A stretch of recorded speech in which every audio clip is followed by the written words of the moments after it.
The following is an unrehearsed taped interview with Mr. Malcolm Kilduff, former press secretary for John Kennedy and Lyndon Johnson. The interview was conducted by William Berge and David Smith of the Oral History Center at Eastern Kentucky University. The interview was conducted at the Comprehensive Care Center in Beattyville, Kentucky on March 2nd, 1978 at 10 a.m. Mac, just before we go on to talk about the November of 1963, why don't you just, in as many words as you want to, tell us a little bit about how the White House worked, and particularly how it worked in relationship to your job in those years you were with Kennedy. Now, I don't mean with Johnson, but with Kennedy. Well, you know, that's a pretty big order, Bill, when you're talking about how the White House worked. I mean, the various aspects of the White House worked in a variety of ways. I didn't think we better keep it restricted. We mean like day to day, you know.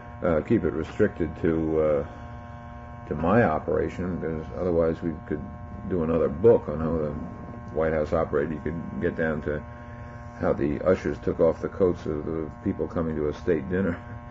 But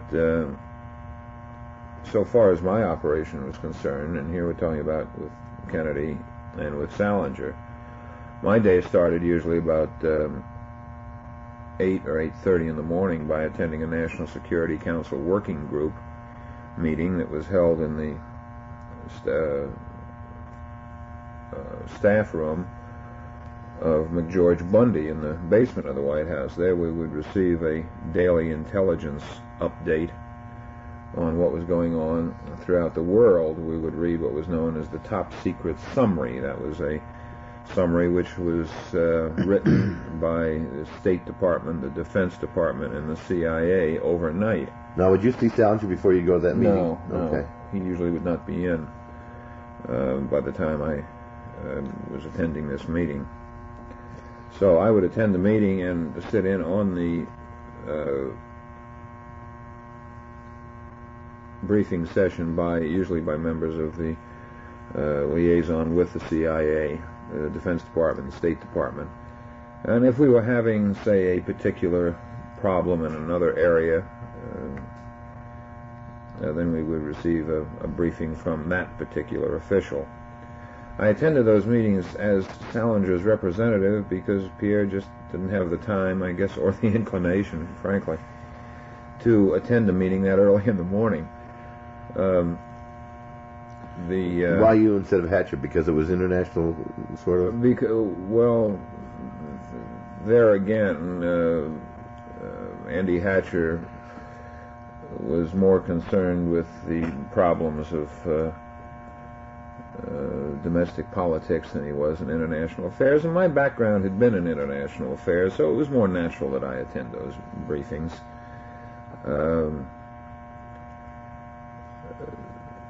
There's no reflection on anybody. But kill that. The purpose of having those morning briefings, oftentimes, is to make an early evaluation of how say a news story was to be handled at the 11 o'clock briefing, which Salinger would hold, or in his absence, which Hatcher would hold, or I would hold. Surprisingly enough, a lot of people would assume that, well, the press secretary would only say those things that he was told to say because he didn't know any better. Well, that wasn't true. We knew precisely what was going on in all aspects. We were probably better read on the overall problems that were facing the nation that day than any segment of the White House, because we were not compartmentalized. We were generalists. How long would this last, this meeting? Oh, an hour and a half, depending on the problems of the day. Oh, do you sit around and drink coffee? No, I wouldn't need any coffee, just strictly meeting. Then what would you do? Then by that time, Salinger would be in. I'd usually go up and meet with him and then debrief him on those aspects I thought would come up in the 11 o'clock briefing. Those things which in my judgment he needed to know. Okay. I certainly wouldn't go over I'd keep, rather copious notes on what went on in the meeting, and then debrief him, as I say, on that part, which was essential to his job. Were you good at that? Did you generally know about yeah, that kind of stuff? Yeah, I thought I was pretty good because I'd done it in the State Department. I was used to taking pretty good notes. No, I mean, also pretty good on deciding the kind of things that they might have to know that day. Oh, yeah. After a while, Bill, it was kind of like, I think we talked about it before, when we used to prepare for Kennedy's press conferences, we would be able to anticipate if there were 20 questions at a press conference, and normally you'll find if you go over those old press conference transcripts, they range between 20 and 30 questions. If there were 20, we'd guess 19 of them ahead of time, and we would have So like preparing for an exam, you get good at it. That's right, yeah. You get to know what's going to be asked. Sure. What would you do then? What happened that day generally after, like, say, you talked to Salinger, then they go to have the press conference? Well, then also, by that time of the morning, Hatcher and myself and Pierre had had read the morning papers, the New York Times, the Washington Post, the Old Herald Tribune, the Boston Globe. Did you have people who looked at the papers for you too, like your secretary or anything? No, I did that myself. No, she was too busy answering the phone for one reason or another. No, I prefer. Who was your secretary? Did you have the same one most of the time? Yeah, a girl by the name of Barbara Gamarikian, now works in the New York Times. Where was she from? I don't know where she was from, though. I don't know. Was she a good secretary? Oh, yeah. She was excellent, yeah. And, but we'd read over the papers, and there again, in a way that we read them with our mind more or less set on, well, is this likely to come up at the 11 o'clock briefing? Should the White House be prepared to handle this? Should the White House be prepared only to say, no, I refer you back to the State Department, or you'd better take that up with the Defense Department? Now, my areas there were the areas of the State Department, Defense Department, Treasury Department, CIA. Hatcher's areas were more in the Agriculture Department, Labor Department. Andy had been a labor commissioner in the state of California. He knew his operations in labor very, very well. He was excellent at that. Was that probably his closest area of expertise? That was his fort, yeah. Labor was Andy's fort. And, of course, civil rights, as you well imagine. Yeah. And I don't mean to sound like I'm Tom on that one, but, I mean, he was vitally interested in civil rights. And some of my work would also involve the Justice Department, but that would split between Andy and myself. But mine was mostly, as I say, Treasury Department and State Department, Defense Department. When would you eat lunch? Oh, usually about 1 o'clock. 12:30, 1 o'clock. By yourself? Did you go with people? Well, it was a White House staff mess in the basement. Okay, that's what I was wondering. There was a cafeteria over in the old Executive Office building, which we could use. But then in the White House itself, there was a small dining room that held maybe 40 people with, all tablecloths and everything nice, and was run by the Navy. The food service. The food service was maintained by the Navy, and we had regular Navy mess boys who served the lunch. So if you had a guest, you could go down there. The great. Could you drink alcohol there? No. There was never any alcohol drunk at the staff. So you didn't have 3 martini lunches in the White House, or never, absolutely never. No. There was no alcohol served in the White House staff mess. It was, as I say, we had. You could take a guest down there if you made a reservation beforehand. It was a very crowded little old room down there. And I think it had been started in Eisenhower's day. It might have gone back to Truman, although I couldn't attest to that. And it was very nice. If you did have a guest we did not take newsmen down there, but if we had an official guest, we could take them down. What percentage of the time did you eat there? About half. Did you go out for yeah, because a great deal of my lunches were with newsmen, and as so that had to be said, somewhere else. That had to be someplace else. The staff mess was, as I say, pretty much for the staff. If you had your wife down, you could take her down, or if you had someone from another executive department, you could take them down. But it was not a social atmosphere, strictly. When you ate with newsmen, did they spring through the lunch? Oh yeah. They had the. Well, of course. Sure. Well, that's what I Absolutely. You think I'm going to pay for you? Well, I Do know. you mind? I just wanted to know how deep you were into payola. You know? Oh, absolutely. You bet a darn sight know you were into a freebie. One of the fringe benefits because you didn't get paid enough. Yeah. And where would you go? What kind of places? Sanssouci, Paul Young's, Duke Zebert's, Mayflower Hotel occasionally, but that was kind of like having lunch at a funeral Never the parlor. Silver Slipper or anything like that. Oh, no. Okay. No, none of the girly joints. Well, maybe I might go up to Billy Martin's in Georgetown. But most of it was right within walking distance of the White House. To work. How long would you take a lunch? Well, a couple hours if you were with those guys. An hour and a half if you were with one of those guys who just wanted to sit down and talk about some policy. A lot of them were totally off the record lunches. Pete Lissagore and Maggie Higgins, people like that. You'd have, and then of course I had a great interest in foreign newsmen, and quite often I'd have lunch with a foreign newsman. But they had the same kind of expense accounts as our people No, did? usually we'd go to some little cheapy joint. Well, unless it was the British or the French. They had more money. Oh yeah, they had a great deal more money. But you go to lunch with some little Japanese newsman or Italian newsman. How about Korean? Well, it was only one, and he was stationed in New York, and he'd float down to Washington. He had more money? No, he didn't know. No. I didn't meet the right kind of Korean. That politics is too current. I guess. The little Korean, you'd end up taking him to lunch oftentimes. Yeah. What'd you do then after lunch?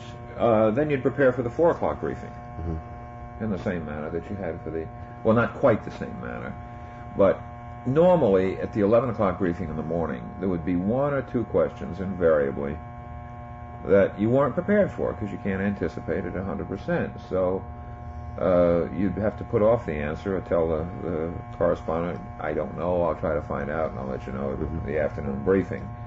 So you'd backtrack over the morning briefing by that time the transcripts were out, and you'd go over it and see if there was anything that you had to cover your butt on from the previous briefing.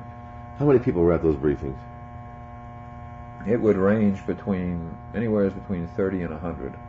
Now, I know that's very wide. How much was going on? What was going on? What was going on. But normally on a day-to-day basis, I'd say 30, 35. The wire services and networks were always double covered.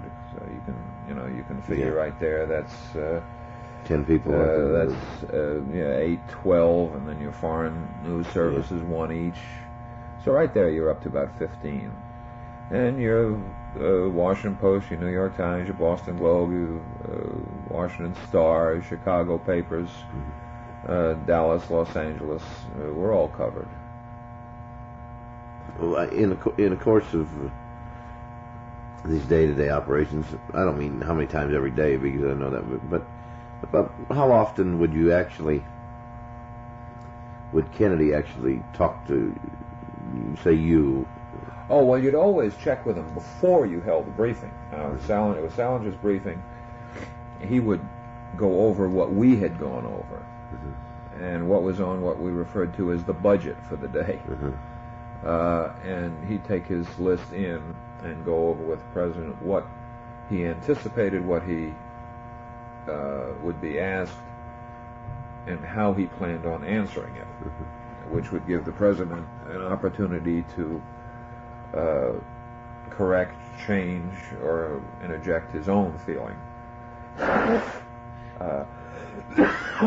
Also, to determine whether or not you wanted the White House on the record or on background.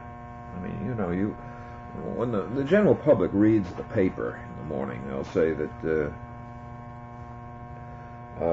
Presidential Press Secretary Jody Powell refused to answer questions on a given subject today, period. However, it was learned from other reliable sources that... And that would be Jody Powell. That would be Jody Powell just saying, now, on background, and you can't attribute it to me, I can tell you this. That's the other... The official and the person who refused to comment are 9 times out of 10 the same guy. Mm-hmm. But he does not want to. The reason for that, and I think we touched on this before, it was a matter of emphasis. Do you want the White House in the middle of this open battle? If it's a matter, say, of an appropriation hearing on the Hill,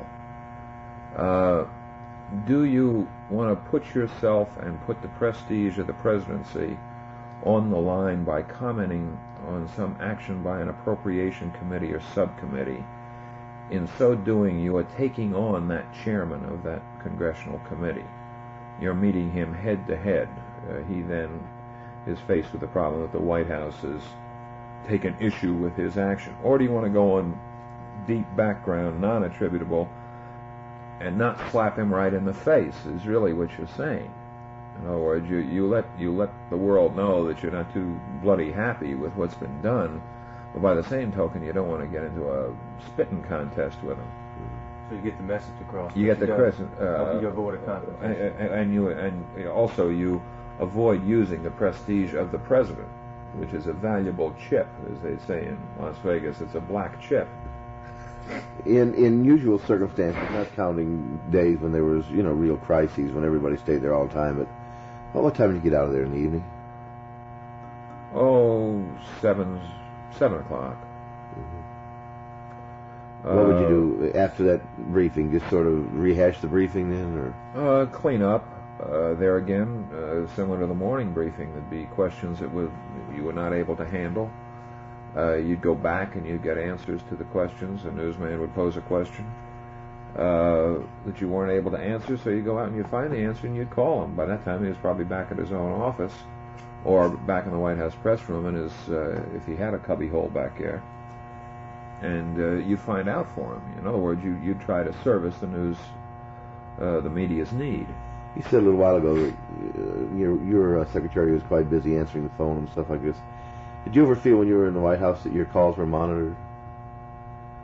No. Mm-hmm. You mean taped? Mm-hmm. No. But they were. Mm-hmm. But you didn't think they were, huh? No, they were. Some of our incoming calls were taped by the White House Communications Agency. They had a bank of recorders over in the Executive Office building. Whatever happened to those tapes, I don't know. At least I have been told that. I never saw them. Mm-hmm. But those were allegedly for protective reasons, to if someone called in with it. In other words, they were not kept in a library or anything.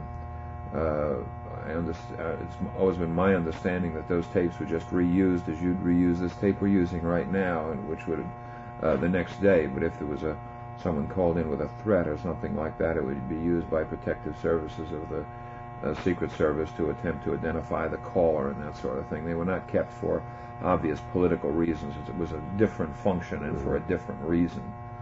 Would they tape them all, or just? I don't know. I understood that mine were taped, and I didn't care. Mm-hmm. If I wanted to use some choice 4-letter word on the phone, I'd go ahead and use it. Screw it. I'm not going to alter what I said or what I thought. I wasn't ashamed of anything I thought. I certainly wasn't involved in anything that I would be ashamed of people knowing, because they know anyway. So Now, in previous trips over here, in fact, a couple months ago, you talked with me a lot about individuals in the White House and in the White House staff. But let me just ask you about people who worked in the White House. What do you think of the caliber of, say, secretaries and couriers and the guys who work there? I mean, who swept your office and that kind of stuff. Well, you might ask, and it might often be wondered, what, say, in the Kennedy days and in the Johnson days, I have to make it both, what was the top quality you looked for in an employee, right? Yeah. Was it typing ability? Was it knowledge of the field? What was it? Personality, looks. Personality, looks, right, all those things, right? It was none of those things. It was loyalty. Is that it? That was the test. Yeah, because of the nature of the White House, this is... Well, this is, necessary, you think? Absolute necessity. I mean, I can no more... Did you hire your secretary, or did somebody else hire her? She was there when I got there, and she was great. Mm-hmm. If you didn't like her, could you have gotten rid of her and gotten somebody else? Quietly, I could have gotten her moved to another good job, position, unless she was incompetent, which she was not. She was highly competent and knew her work. When I first got there, she knew it a hell of a lot better than I did. So, you know that secretary of Salinger's, Chris, what was her name? Well, Chris Grimsley, and it's now Chris Turpin. No, that wasn't the name. There was another name that you told me that she called you and asked you what. Chris Camp? Yeah. Camp, yeah. She was married a couple of times. Is that the same one? Yeah. Was she? Did she come there with Salinger, or was she there before? No, she was there. She was with Salinger in the campaign, as was the other main secretary, a girl whose name is now Vogelsinger, Sue Vogelsinger, who's then Sue Mortensen. She had come over. Barbara Gamarikian had worked for Hatcher in the campaign. Then there were a couple of other little girls who had worked in the campaign, who filed the press releases and and then there was one woman in there, Helen Gans, who's dead, who had been there since, I think, the end of Roosevelt's year. And she was the one person, there was no way any president was ever going to get rid of her. How come? Because she had the mystery filing system. If you would ask her like that. if you would ask her for, did we ever have a press release put out in the White House on John L. Lewis, she would say, "Oh, let me see." I'll say, "Well, just tell me where it is, Helen." I said, "And I'll get it for you. I'll get it." "Oh no, I'll have to get it." Now, outside the office in the hallway, there were about 20 file cabinets, 4-drawer file cabinets, chock full of transcripts going back to the year 1. She'd look up under eyebrows and get it for you. And no. She would look under B, because that's the color of coal, and he was the head of the union. Yeah. And no way were you ever going to break that code. It would have been a spy's nightmare if they ever tried to break her. And she had card files next to her desk. And there was no way in the world that you could ever figure out. It would have C, BL, 421, 11. Well, the 11 meant that you subtracted that from the day of her birth and add in her waist size when she was 19. Ridiculous. Yeah. But we never did figure out her files, and nobody ever Was she good at it, though? Oh, she could give you a transcript in 5 seconds, but no way in the world. You'd ask her for 2 press releases on the same day, and they'd be in file cabinets 8 feet apart from each other. Yeah. But she knew exactly, and she would go through every transcript, make a card on every item discussed in every transcript. So has the sex life of the tsetse fly ever been discussed? Look under A, Africa. Sleeping sickness. Bite. Oh, yes, 1947 on the first day of January. And she, unbelievable. It was the funniest thing I ever saw. But in so doing, she made herself totally indispensable. Sure. If you'd gotten rid of her, you might just well throw all the files out. Yeah. Let me ask you something now. If you don't want to answer, just tell me. We'll stop it there. You know, in the last couple of years, you heard a lot about the amorous escapades of government officials and secretaries and stuff like that. Did you witness much of that? I sure didn't. I mean, I'm not going to say in the White House, but anywhere when you were in Washington. No, I didn't. God knows. I don't know whether these guys ever had all the chance, all the time for their escapades. Was everybody an angel? No. Would you take your secretary or some gal with whom you worked out to have a couple of drinks after work? Yeah. Sure I would. Was there anything beyond that? No. But I mean, you didn't witness any women get hired for that and classified as secretaries or anything like that? No. Said today usually ended about 7, and then after the 4 o'clock briefing, any questions that...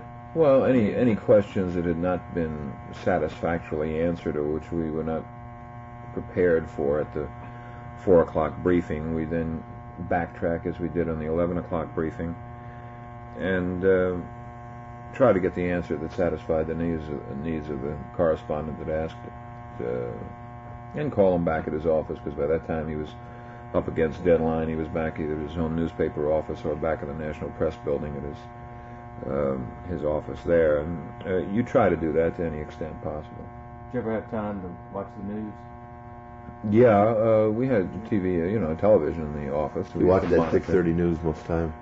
Yeah, most of the time we'd watch that. And then when Johnson came in, we had, of course, he had 3 sets in his office. And we had 3 miniatures of the same type set, where we could sit there and we'd have the 3 networks on, television networks, and then you could just, by hitting a button, punch up the sound on any particular one that you wanted to hear at that moment to see what was being said, to see how it was handled. Which network did you like the best? It's a matter of preference. I think you have as much right as I do to pick one. I suppose today it would have to. I think it would have to be NBC. Excuse me. Say when NBC. You were there. When I was there, it was pretty well NBC or CBS. Mm-hmm. It was a toss. Who was your favorite commentator today? Then. Well, Jack Chancellor, I'd have to say. Yeah, you were friendly with him too. Yeah, right. Who's your favorite today? Still Chancellor. He's a hell of a newsman, but see, the problem is, and you have to remember this. Some of them became personalities rather than... Most of them are personalities. Dave Brinkley, for instance, if he ever covered a news story, I'm unaware of it. Mm-hmm. He sits up there in the NBC newsroom and he prepares for the evening broadcast, whereas Chancellor was a working, day-to-day correspondent who was out and was in total touch with the news. That type of anchor man, if you will, on a news show, you have to have a little more respect for him. Not that the others weren't able to do it, but that they just plain didn't. When they give Howard K. Smith. Howard K. Smith and I, our views were entirely different. He had a total disdain for all government mouthpieces, and of course I was labeled as a mouthpiece for the government. But for some reason, he liked me. He didn't dislike you personally, though. No, he just didn't. He just figured that we were puppets. We were the Charlie McCarthy, and that the president was Edgar Bergen. That we had no real knowledge on our own. That we were kind of dumb. But Howard and I got along just fine. I had no. He knew of my State Department background and knew that I was a little bit more depth than you sometimes might find in a public relations aide or something of that sort. So, but even so, we were always suspect. Suspect for the reason that, and a valid reason, that we were going to put the best face of the president forward. After all, that was our job. Sure. We weren't going to hurry up and put out a press release saying the president today made a mistake and did such and such. If they wanted to say that was up to them to find that story out. Sure, any government agency or any company that you work for, the public relations or the press office is going to, of any organization, is going to put the best foot of that corporation or organization forward. It's the same in the White House, no different than anything else. Would you say maybe your job, because of Kennedy being president, may have been a little easier than some people had the same job at other times? No. Was he easier to sell, or? Well, he was easier to sell, but by the same token, he was a terribly hard taskmaster, as was Johnson. They both were. They both demanded a degree of excellence that was very, very hard to stay on top of, because you're bound to make a mistake, or you're bound to say something, and I can't even think of a precise example. You're bound to say something at some point or another that is not exactly the way they would have said it had they been saying it. Sure. So therefore, you're putting your professional reputation and your standing on the line every time you open your mouth. Mm-hmm. So that's what makes that job so difficult, not only for me, but for anybody who's ever handled that job. That's no easy job for Jody Powell to get up there and discuss the policies of Carter at 11 o'clock because having watched what I have watched, it might have changed since 10 o'clock. Over the years, before the time you were, over the years, say even before the time you were in the White House, and of course since, who would you say have been the good press secretaries and who have been the ones that have been not so good? This is a hard judgment to make, but I mean, just make it. Well, now I know you liked Haggerty. I liked Haggerty. I liked Charlie Ross, who was in Truman's day. Steve Early, who was with Roosevelt. George Reedy, who was with Johnson. I don't have a great deal of warm feeling for Bill Moyers. For the very simple reason that he was greatly enamored of himself, is enamored of himself, and was more interested in what Bill Moyers was saying rather than in what the press secretary for the president was saying, in my judgment. George Reedy was totally outstanding in his dedication to Lyndon Johnson. Ron Ziegler I knew only slightly in Nixon's day. Ron Nesson for Jerry Ford was a former NBC newsman, but had known Ford for many years. He was totally dedicated to the president, and as such had to take some pretty hard licks because Ron has somewhat of an abrasive personality at times, and he would snap back. But he used to do the same thing when he was an NBC newsman. If he didn't like the answer we gave him, he'd snap back at us. Of course, we used to get in some famous fights there, too, with newsmen on what they... He's consistent. At least Ron was consistent, no question about that. So far, but now Haggerty had a position which separates him from most of the press secretaries that I know personally who went after. More, did he handle policy? In that Haggerty helped formulate the policy that went behind the news. In other words, when Jim Haggerty discussed something, he could discuss something from the formation of the policy on. Salinger oftentimes would be faced with a fait accompli. George Reedy would be faced with of course, with Reedy, there were so many people in the White House at Reedy's time who felt that they could have done the job better than Reedy, which is not true. And therefore that they would devise means of getting their own little stories out, and would develop their own little set of friends in the press corps to leak out their stories. Moyers being probably the best known. Well, you can tell us more about that when you get into the Johnson thing. Yeah. So by and large, though, you think the people have been fairly able that have had that job. You think most of the presidents have chosen wisely, and yes, I do. This sort of thing. Yeah. Well, let's take a complete shift here and come down to in the fall of '63 and begin talking about the trip to Texas in November.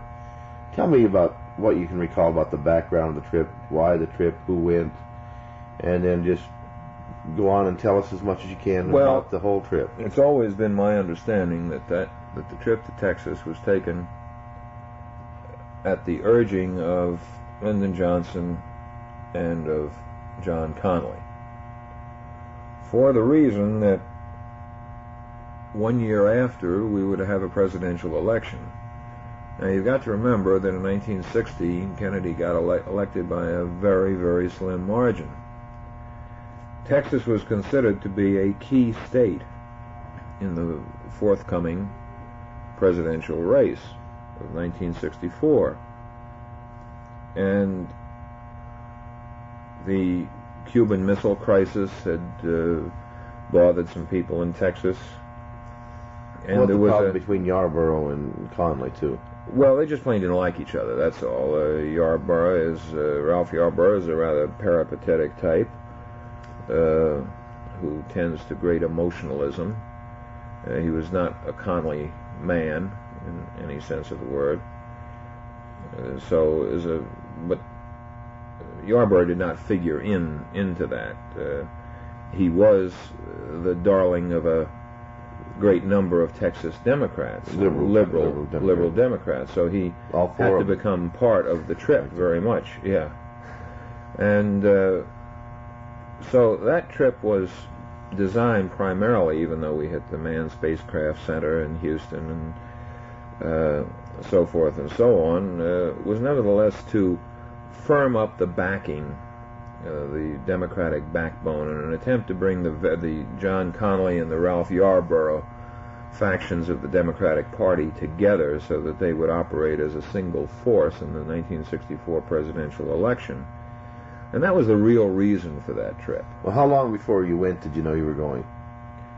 About a week. About a week. Who went from the White House? Well, the advance man was a fellow by the name of Wayne Hawks, who did the advance work on it for the press office. He was in our records section, but who had been around in the press operation, in the periphery of it for years, going back again to, I guess, the last days of Roosevelt.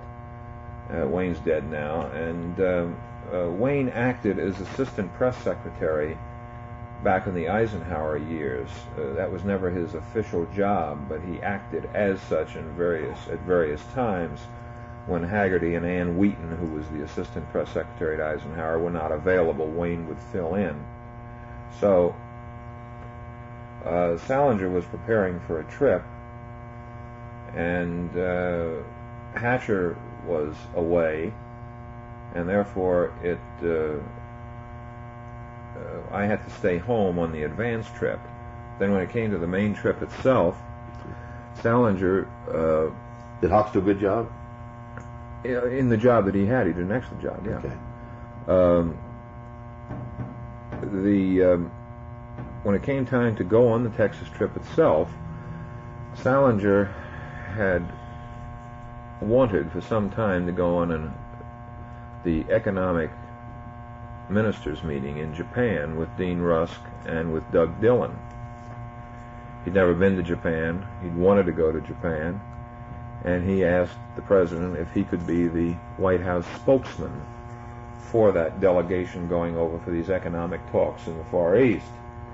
It was kind of a little vacation for Pierre. He needed it badly and needed some time away from the White House for some other personal reasons, which are not germane really to anything. So therefore you come to the situation where, well then why didn't Hatcher go? After all, he was the first deputy. I was the second deputy. Well, I guess you have to, whoops, can't say that. Call it as you know it is. It was deemed advisable, because he was black, not to send a black man to Texas at that point. So all of a sudden it ended up that I was the only one. Now, normally we had the press secretary and an assistant, or there would be two to go on a trip. Well, this time and of course the assistant would always ride on the press plane, so this time we pulled Hawks ran as the assistant, and I was the acting press secretary on that trip. Where'd you ride? On Air Force One. Mm-hmm. Now, who was on there? Well, I rode with the president. Yeah, well, who else was on that plane? The congressional delegation of Albert Thomas, Ralph Yarborough. Johnson? No. Well, he was in Air Force Two. Uh-huh. You never put the president and the vice president on the same plane. And was Kennedy's and Johnson's wife both there? Oh, yeah. Yeah. Any other wives? No. Not on the president's plane. So, Mrs. Kennedy had her staff with her. The president had Evelyn Lincoln with him. Mrs. Kennedy had Pamela Tenor, her social secretary. Do you have a secretary with you? Oh, we always had secretaries with us. Who'd you take? Chris went with us on that trip. Rich Camp? Yeah, right. She went on that trip. And Sue, then Mortensen, now Vogelsinger. Sue also was on that trip. We had two. But that, again, was necessary because of as you travel, you're putting out the as-delivered texts of the speeches.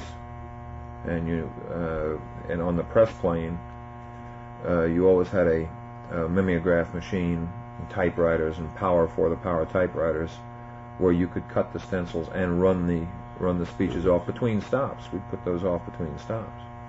Well, that was big. Were you apprehensive at all about the trip? I was a little apprehensive about it because you've got to remember that a couple of months before that, Adlai Stevenson had made a trip to Texas and had rotten eggs thrown at him. Mm-hmm. You were apprehensive, though, about the political repercussions of what was going to happen. And demonstrations against the president. How you would handle them yourself. Well, you're naturally curious how you're going to handle it, but no, I don't mean. I mean how you would handle it with the press when these things happen. So that would be another job. No, because you can't really anticipate what's going to happen. If you imagined in advance that there'd be 15 different things that might happen, just sure as God made little green apples, the 16th would happen and you wouldn't be prepared. So you more or less trained yourself by that time not to try to anticipate anything in specifics, but just to handle it as best you could under the circumstances. And up until the time we got to Dallas, we'd gotten a marvelous reception. Well, but you were somewhat apprehensive, though, you said. Yeah, as we went. Yeah, sure I was. Because this was an important trip, and neither Hatcher nor Salinger were on that trip. So you had more responsibility than you normally would. I had more responsibility, and I felt that I should be more on my toes than I ever had been in my life, really. Because it was a very, very important trip. All right. Where'd you go first? We went to Houston first. What happened there? Where'd you stay? What'd you do? Spacecraft Center. We just went there for a trip to the Spacecraft Center, and then went to Fort Worth, where we overnighted at the Texas Hotel in Fort Worth. Then on the morning of November 22nd, what was the? Tell me a little bit about the receptions at, say, Houston and Fort Worth.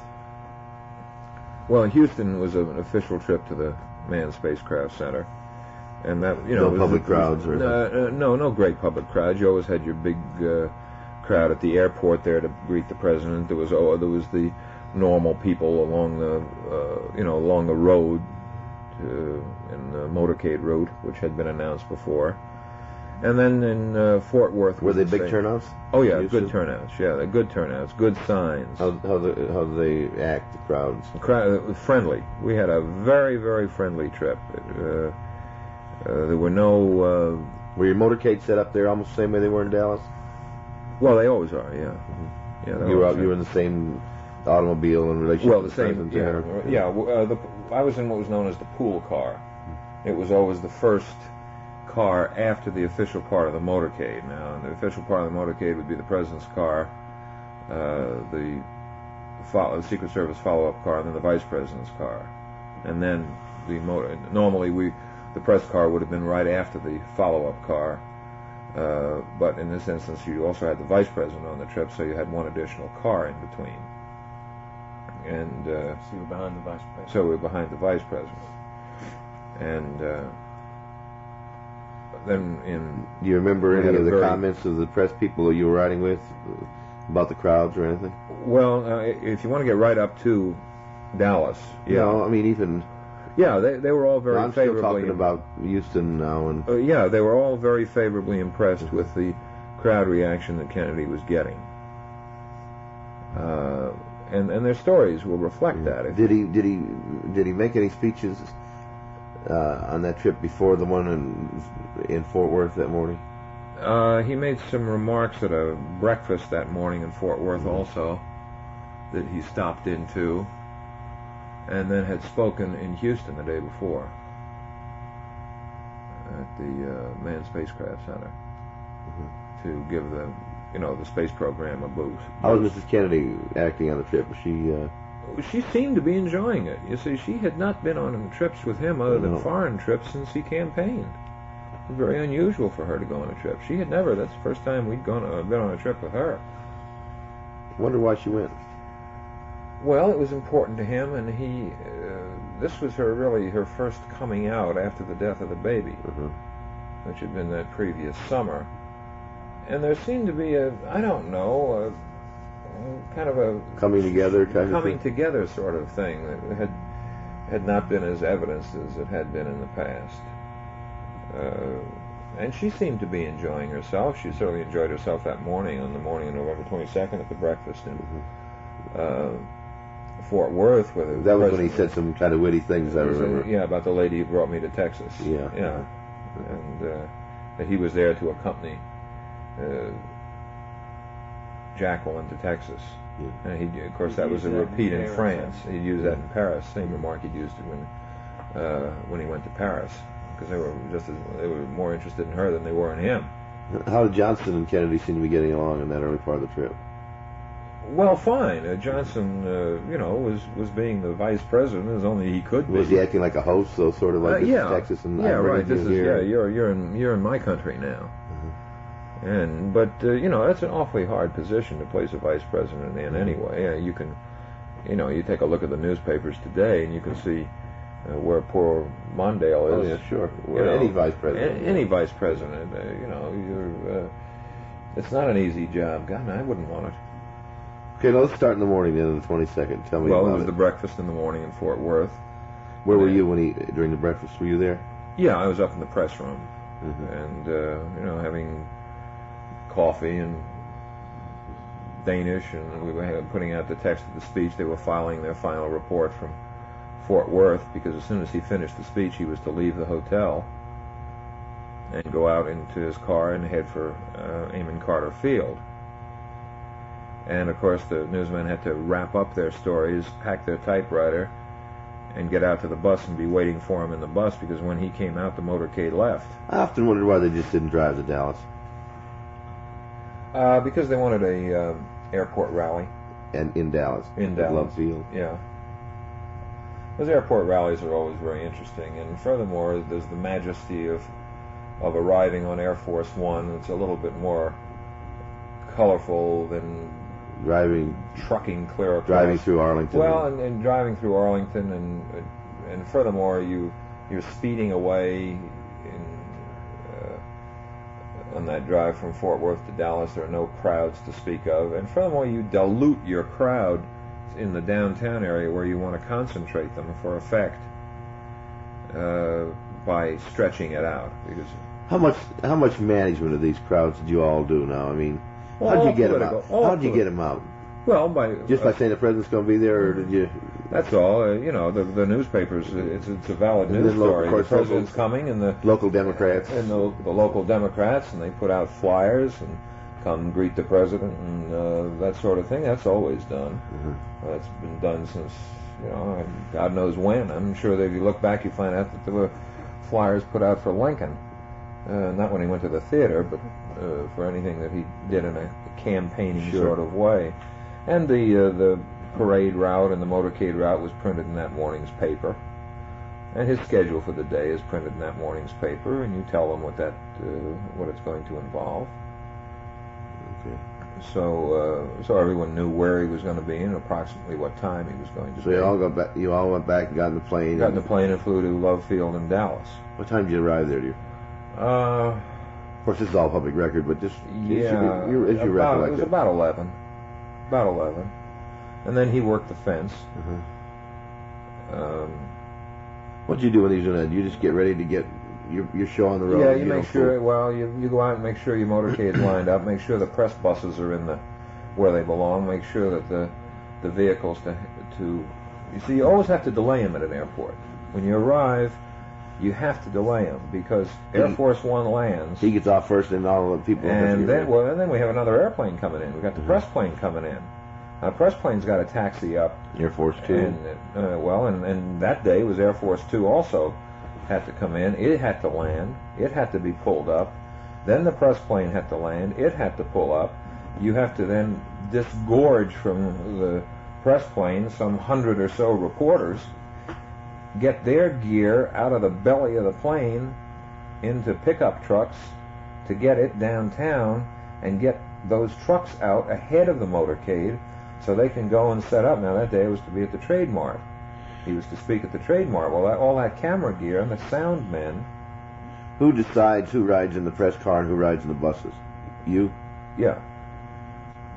Did you? You rotate the pool. In other words, there's a pool, and you rotate it. It's always the two wire services, one of the networks, and one what you could call a special. It could be the newspaper of the town you're in. In that case, of course, the pool. Who was the special in Dallas? Bob Baskin of the Dallas Morning News. And who were the others in with you? Sid Davis of Westinghouse.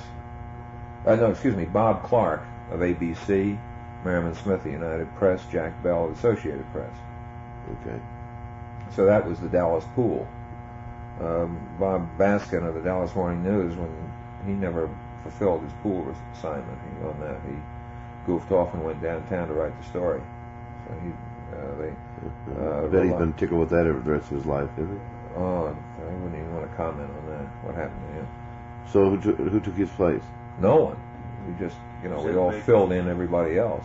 Everyone filled in as much as we could. And of course that would have meant when we got to Parkland Hospital. So the crews had taken off and taken their equipment to the Trade Mart to set up. That's your sound man and your... Just like a rock band. Yeah, that's right, exactly. And I never thought of that. Except you didn't have your loudspeakers to worry about. Yeah. The loudspeakers were always there because that's one of the things that that the White House Communications Agency would go in and set up the multiple feeds. Mm-hmm. So you only had one microphone in front of the president. You'll never see the president these days speaking before a battery of microphones. When he's a candidate, he does. But once he becomes president, he has that White House Communications Agency that goes and hooks into a mult, and he's just got one little mic sitting up there. So that had been done, and then by the time we loaded the motorcade and dragged around enough time for all the newsmen to get off the press plane and into the press buses, and that's the entire media. Now behind the press pool car, there was a photographer's pool car of AP, UP, and I don't remember who the other. Any of your people in with him? No, we did not have any of our people in with him. Where would you have been if, say, Pierre had been in the trip? Probably in the bus? Either in the bus or in the photographer's car. Okay. I might have ridden in the photographer's car. All right, now tell us about your car. Now let's start with the first car. Well, the first car is what's known as the pilot car. All right, who was in that? Do you remember? That's a police car. Mm-hmm. That's way out ahead of the local police. Local police with Secret Service in it. Then there's the president's car. Okay. And of course that had the Connollys and the Connollys and the Kennedys in that car, followed by the Secret Service follow-up car, followed by Johnson's car. Who was with Johnson? Mrs. Johnson and Ralph Yarborough. Which Kennedy had insisted that Yarborough ride with Johnson, which Johnson wasn't awfully happy about. But of course, Kennedy wasn't real happy with Conway. With Yarborough. Yeah. But so you had so that was that car, and then our car. All right, explain us the setup in your car now. The setup, my car was the car was driven by an employee of the Southwest Bell Telephone Company. In the middle of the front seat was Merriman Did they Smith. supply all the cars in that trip, or? No, Southwest, just the pool car because it had a telephone in it. All right, okay. Most of the cars were furnished usually by a local car dealer that was set up by the advance man, and many times by Ford Motor Company. Mm-hmm. Ford Motor Company would contribute the cars to the government for nothing, so you get those from a local car dealer. McNamara got the cars for you. Huh? McNamara got the cars. No, they used Ford because the White House cars were all Ford automobiles. All right. And back in Washington, and they had all rental agreements. But now, so tell us, it was driven by the man. Do you remember his name? No, I have no idea what his name was. And then in the middle of the front seat there was Merriman Smith, who straddled the single phone that was in that pool car, and then I sat in the right front seat.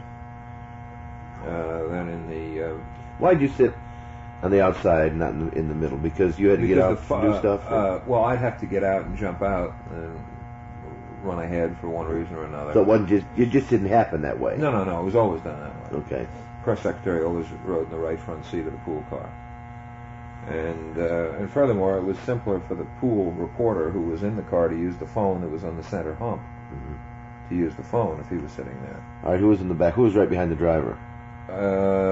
Jack Bell of AP was right behind the driver. And then who else was in the back? And then Bob Baskin, Dallas Morning News, excuse me, was in the back together with Bob Clark of ABC.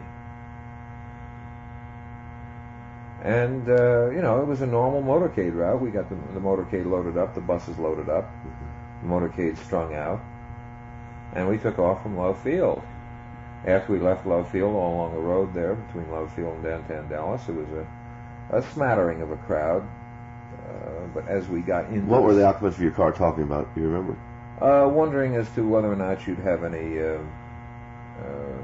because Dallas was regarded as the seat of the conservative movement.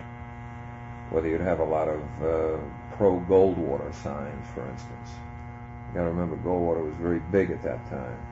And we saw a few Goldwater signs, one or two. As we went through the motorcade in Dallas, you'd see some Goldwater signs. But mostly they were cheering for the president and Mrs. Kennedy. The fact that Mrs. Kennedy was along was important. A lot of people came out to see her with the president. And she was, beautifully dressed in that pink suit. And she was animated and lively. And so the motorcade was going very normally.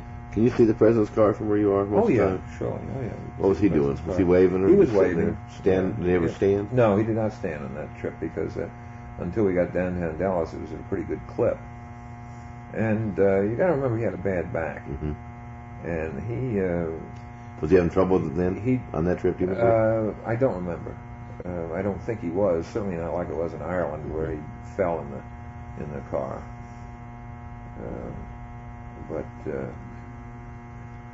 But there, when we were in Ireland, he had fallen, hurt his back a little bit. So he sat down, and but he could be seen very well because that back seat rose. It was on a hydraulic lift, so it came up a little bit.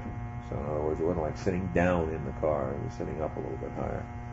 And the Conleys were in front of him on the jump seats. A very big car, a custom-made car. So the motorcade was going just fine, and Merriman Smith had just finished saying to me, well, he said, you're certainly getting a good crowd here. And I was very pleased, and I thought that, that this was the reaction of the press, that we're getting a good crowd, getting a good welcome, again, because of the Goldwater thing. The Yarborough-Connolly split didn't bother me. That was frosting on the cake, which Johnson was interested in, but the Goldwater thing kept bugging me at that point. And we had not seen any signs.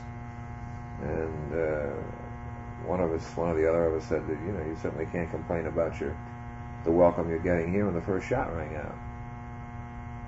Just as we turned that corner on Elm Street. Did you know it was a shot? No.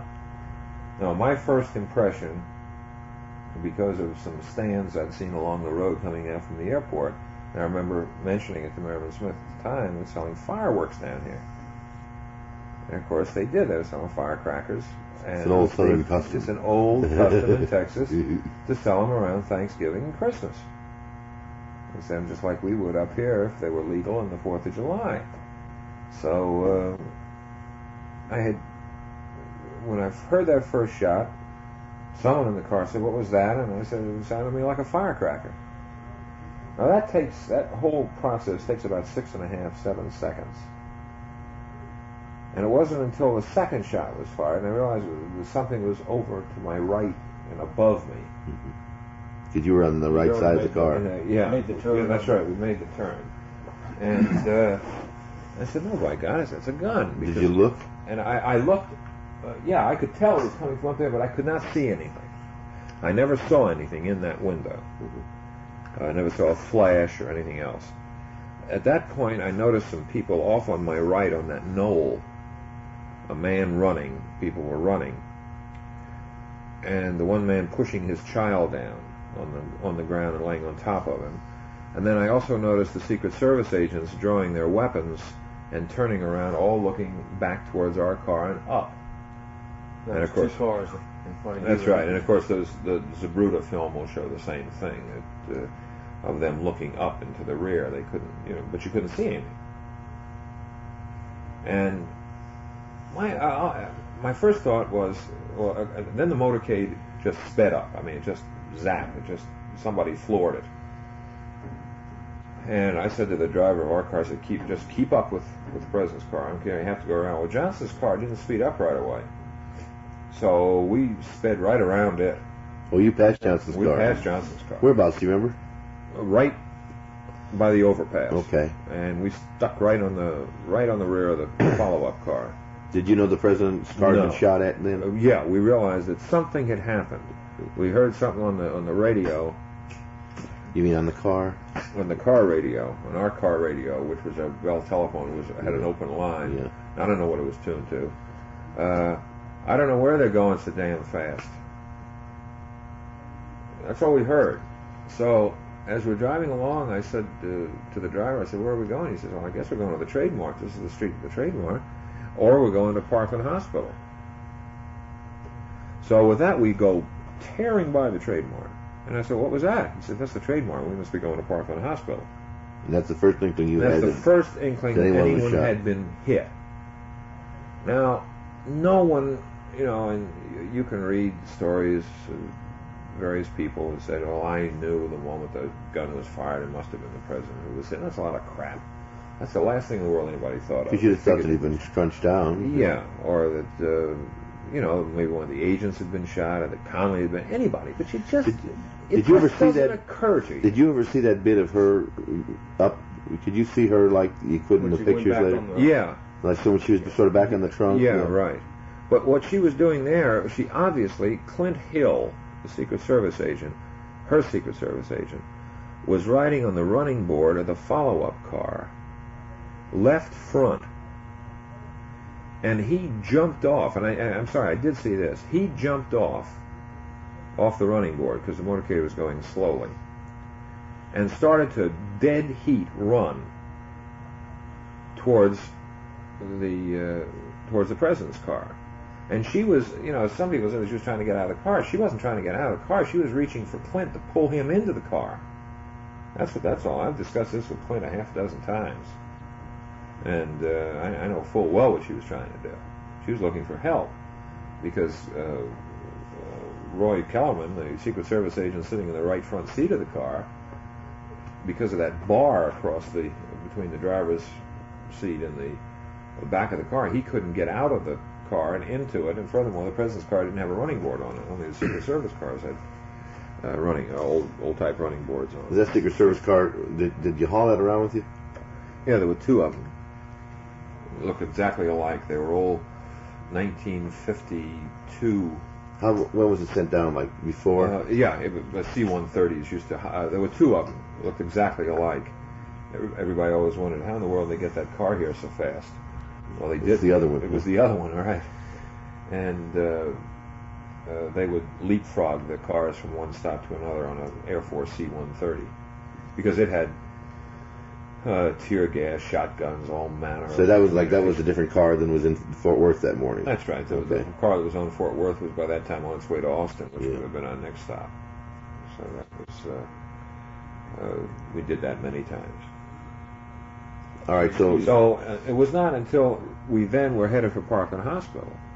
So you'd seen Hill jump and run, and Mrs. Kennedy come back on the trunk, but you still had no inkling of what exactly happened. No, absolutely not. It was. But when you passed the Trade Mart is when you had your first real scare. Not your first real scare, but when it dawned on you what might have happened. That something had happened to somebody, or we were following an escape route, because we always had an escape route.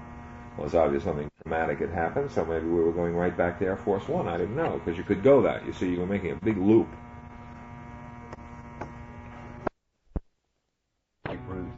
Yeah, I asked the driver. I said, "Well, there's the trademark. Where are we going?" And he said, "It looks to me like we're going to Parkland Hospital." So we swung in. Were you right on the heels of the car? Right on the heels of the car, right directly behind the follow-up car. You saw him then, huh? No, you couldn't see because he was down. As soon as you get out of the car, did you see him? Well, that's what I'm getting to. So we pulled up and back by the emergency entrance to Parkland Hospital, and of course I jumped out of the car right away, and I ran over to the president's car, and I saw him slumped in the back seat, and Connolly was slumped over also, and there was just a mass of gore in the back seat. That's all you can say for it. So I don't know why. I guess you just react by rote or something. I ran into the hospital to see if I could find some telephones for the press to use. And also, which I did, I got Merriman Smith and Jack Bell into a telephone inside the hospital. And, of course, by that time, the phone lines were starting to jam up. And then I came back out, and just as they were bringing the president in on a stretcher, and Mrs. Kennedy was helping them. Was he covered? No, he was Did you visible. You knew he'd had it, did you? No, I can't really say that. I can't say that I really knew he'd had it because, to me, I still think that when I look back on what he looked like? Just a mass of blood on the side of his left side of his head. Of course, I didn't realize that blood was just, part of his skull was actually missing, which of course. So you couldn't tell by looking. That's what I was asking. No, okay. you could not tell by looking. And Mrs. Kennedy was helping push the stretcher into the emergency area. And my first thought was, I just remembered that, when Eisenhower had his heart attack in Denver, had to set up a press room. So I sent Wayne Hawks on. By that time, he'd caught up with us, and to find a room that we could use as a press room. And he went off to do that, and also to get in touch with the telephone company to see if we could get some extra phones in there for the press. And I figured we'd have a stay there at the hospital for a while, maybe a couple of days. Who knows? I didn't know what the situation was going to be.